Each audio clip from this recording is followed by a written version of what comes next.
At the farthest edge of our solar system, where sunlight barely touches frozen clouds and gravity seems to forget its own rules, one planet has quietly defied every expectation: Neptune. For over a century, it has been the distant sentinel, a cold gas giant cloaked in mystery, known only through math, a fleeting flyby, and the occasional telescope whisper. But now, the James Webb Space Telescope, the most powerful eye humanity has ever turned toward the stars, has delivered a revelation so unsettling that it has shaken even the most seasoned scientists. This wasn't just an update, it wasn't an improvement in clarity, it was a warning, a cosmic red flag, that what we thought we knew about Neptune was wildly, dangerously wrong. Neil deGrasse Tyson, in a packed auditorium and under the glare of a global livestream, dropped the revelation. With the gravitas of a scientist confronting the unknown, Neptune's internal structure,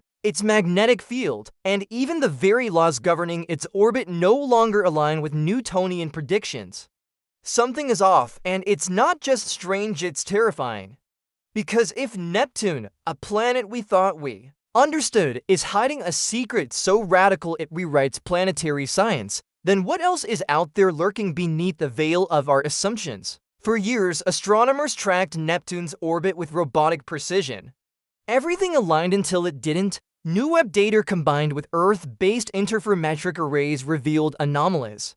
Neptune's trajectory began to show subtle deviations from Newton's laws. Its path through space, once predictable, now whispered of a deeper, invisible influence. At first, they blamed the instruments. Then they blamed the software. But the truth was far more chilling. Neptune was moving in ways that defied gravitational logic, as if it were responding to an unseen force, or worse, harboring one within. And this was only the beginning. When Neil deGrasse Tyson took the stage to explain what the James Webb had uncovered, the room fell into a silence not of awe, but of alarm. Because beneath Neptune's familiar blue swirl lies an internal structure like any other planet we've ever studied, layers that don't obey the laws of density or pressure, thermal zones that generate heat without any solar input. In short, Neptune behaves like a machine with a broken blueprint, or one running on a set of physics we haven't discovered yet. Neptune's magnetic field has always been odd-tilted, lopsided, and misaligned from the planetary core, but now, it's shifting not in geological time, but in human time. Sections of the field appear to fragment and reassemble in dynamic cycles. The James Webb and supporting observatories picked up pulses, magnetic waves, surging and collapsing with patterns that eerily mirror biological rhythms.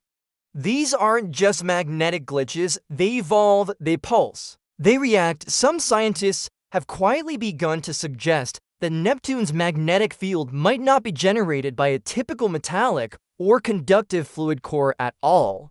Instead, the data points to exotic superionic ices, a state of matter where water behaves as both a solid and a liquid, conducting electricity like molten metal, but structured like a crystalline mesh. These materials, under Neptune's crushing pressure, might flow in chaotic belts, driving internal storms, turbulence, and a magnetic map that redraws itself in real time. But even this theory doesn't explain why the field reacts to solar events before they happen. Unless Neptune isn't just reacting, it's predicting. Here's where things spiral into the truly unexplainable.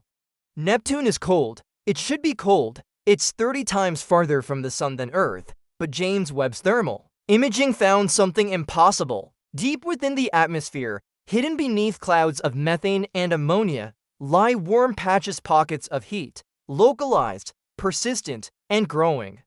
There are no large moons causing tidal heating, no solar radiation penetrating that deep, no geological activity that we know of, and yet Neptune is burning from the inside out. Some theorists now believe that Neptune may host internal thermal pulses, rogue waves of energy migrating through its structure, perhaps even initiating its hurricane-like storms. But what causes them remains a mystery. One hypothesis, barely whispered among astrophysicists, is that these pulses are the result of phase transitions in the superionic material matter flipping between states, releasing bursts of energy. If true, then Neptune isn't just reacting. To physics, it's generating its own rules.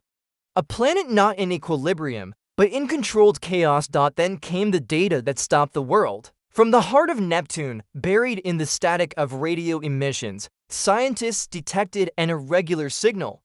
Not noise, not atmospheric interference. A low-frequency pulse with spectral characteristics that didn't match anything observed in natural planetary systems. It repeated, it oscillated, and then it vanished. But not before it had been recorded by at least 3 independent observatories. The scientific community was divided. Was it a product of the exotic magnetic field, a resonance caused by Neptune's strange internal chemistry, or was it something else, something more intentional?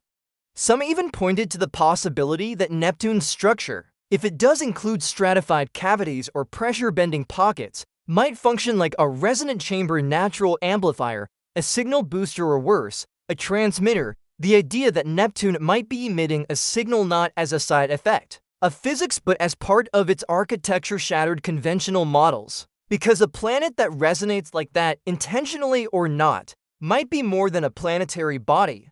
It might be a mechanism. Neptune has always been home to one of the most violent storms in the solar system, the Great Dark Spot, a vortex the size of Earth. But now, James Webb's near-infrared imaging revealed something no one expected. The storm isn't just persistent, it's growing smarter. It adapts. It shifts direction in response to solar wind patterns days before they arrive. Its temperature fluctuates in harmonics, and its outer bands appear to exchange mass with nearby clouds at frequencies that resemble biological respiration. One model even showed that the storm's core aligns momentarily with the shifting magnetic field as if it were coordinated. As if this wasn't weather anymore, but behavior. If Earth's hurricanes behaved like this, meteorologists would consider it sentient. So the question arises, what happens when a storm is no longer just weather, but a function of something deeper?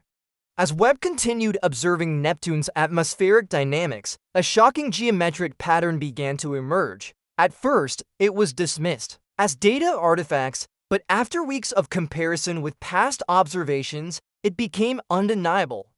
The distribution of Neptune's thermal pulses, the rotational timing of its magnetic anomalies, and the orbital paths of its inner rings all aligned with what mathematicians call a quasi-toroidal symmetry.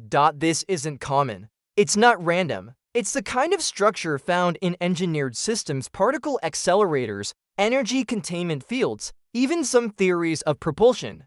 The problem: Neptune isn't a machine.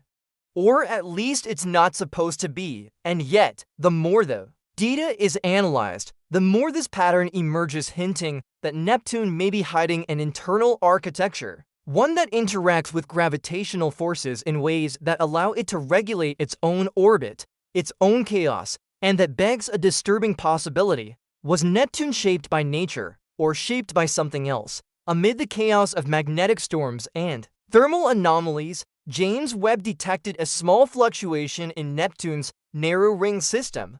A faint object, or perhaps a shadow, moved against the backdrop of starlight. It was invisible in the optical range, but Webb's infrared sensors caught it. It wasn't a moon, it wasn't an asteroid. It was too symmetrical, too smooth, and most importantly, it was stationary. Nothing in the ring system should remain still. Everything orbits, everything drifts. But this anomaly didn't. It sat there, motionless, as if observing. Several passes confirmed its presence. Then, within a week, it disappeared. Not moved, vanished. Not into the planet, not into space. Simply gone. Speculation ran wild. Was it a cloaked satellite? A remnant of something artificial? A dormant probe hidden in plain sight for eons? Or was it part of Neptune itself, a component, a sensor, a node? One thing became clear: Neptune isn't alone. Either something is there with it, or part of it has never been what we thought. And then came the final piece, the observation that turned quiet concern into existential panic. Using gravitational lensing models, scientists measured a subtle but measurable distortion in light as it passed behind Neptune. Not just from the planet itself, but from an off-axis location just above its equator. This wasn't a moon, it wasn't mass-related. The distortion was caused by something bending spacetime locally.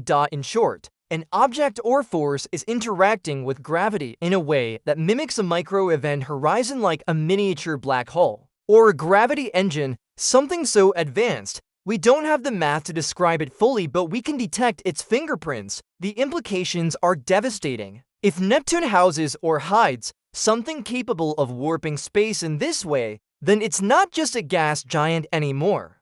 It's a cosmic enigma, a structure beyond our comprehension, operating in deep time and buried in ice and storms. Maybe it was placed there, maybe it formed naturally but was altered. Either way, we were never supposed to find it.